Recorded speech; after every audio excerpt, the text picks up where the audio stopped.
মানকচুর পাতা বাটা করব। মানকচুর পাতাগুলো ধুয়ে রেখেছিলাম, এরকম করে করে ছাড়িয়ে নেব, সিদ্ধ করে নেব।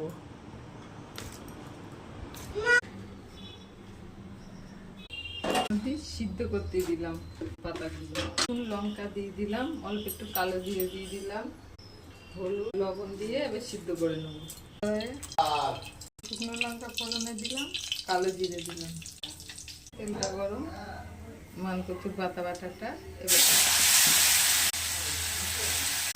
দিলাম, সব দিয়ে আছে ও হয়ে যাবে। তেল দিলাম, সর্ষের তেল তুলে দিলাম। মানকচু পাতা বাটাটা লেগেছে, লবণ, হলুদ, রসুন, লঙ্কা দিয়ে